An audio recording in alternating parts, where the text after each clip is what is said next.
Okay. Hi, my name is Wendy Leonard. I live in Louisville, Colorado, and I have 4 children and my husband, and we've lived in Colorado now for 2.5 years.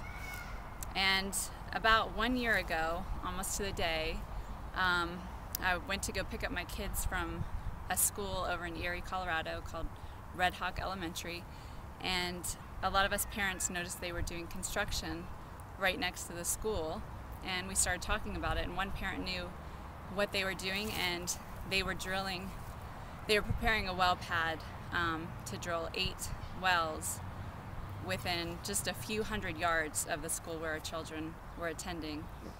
And I didn't really know what that meant, and there was one parent that was really upset about it and decided that they would pull their kids out.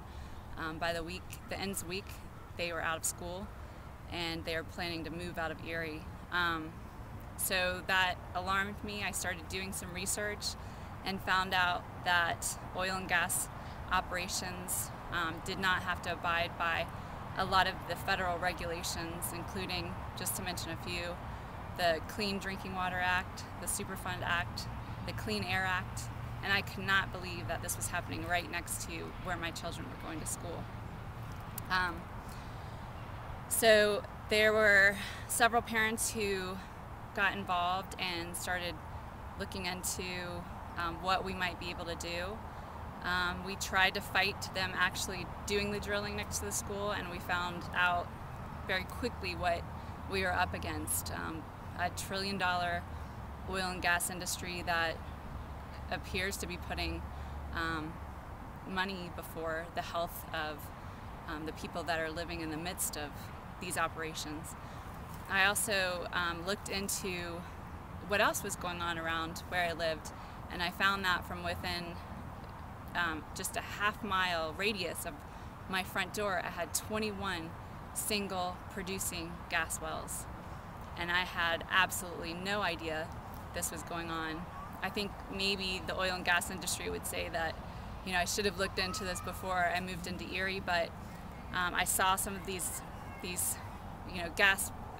tanks that were in Erie, and I honestly did not even know what they were, and I thought that if it was something I should be concerned about, that, you know, it was regulated and we were safe even living close by, and I found that not to be true.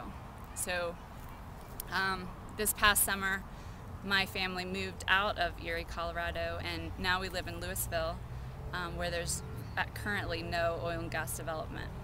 That could likely change if things don't change around here in Colorado, so we'll keep fighting that. As far as what's going on, as far as health effects, you know, there's a couple or several health impact studies that show that a lot of these oil and gas emissions are potentially harmful to our health, including respiratory and neurological complications, especially to the very young and the very old, and anyone who's compromised with respect to respiratory illnesses. So with that being said, we decided that we needed to move. We have several friends that live close to well pads that have fairly severe health problems, including I have a friend who they drilled right next to her house and hydraulically fractured a well pad, and within 2 weeks her husband and her son both developed asthma. They have a lot of health problems, neurological and respiratory and GI, and they're also moving this month. They've been trying to get out, and now they're doing it. As far as my family, we had a lot of gastrointestinal problems the entire time that we moved there. I had the kids at the pediatrician's office, and I even remember asking them before I even knew this was going on, what is this, because we're getting used to new bugs being from the East Coast, and the pediatrician didn't have any answers. But I did end up taking my daughter, who had the worst of it, to a pediatric gastroenterologist who couldn't find anything wrong with any of the tests that were run. So he left me with just try eliminating different things in her diet and see what helps. And I did that. I'm a registered dietitian. I knew how to do that, and I followed those guidelines, and nothing helped. But as soon as we moved this past summer, all of the gastrointestinal problems in our family are completely gone. So I know that the oil and gas companies might say that's anecdotal. Maybe it was something else going on in our house or in Erie, and you know, that could be the case. But from what I've seen, it seems like it was likely what was going on around our house with oil and gas development. I feel a lot safer having my family away from it.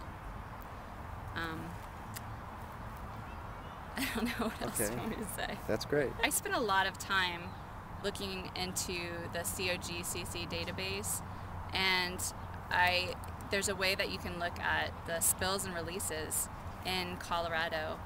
And from looking in that database, I found there are numerous spills and releases, more than one per day if you look at how much is going on in the past year. And there would be one spill every 4 days that's impacting our ground or surface water. And it just shocks me. It's very disturbing and very upsetting what that means for Colorado, and not just Colorado, other Americans that are using the Colorado River as their drinking water.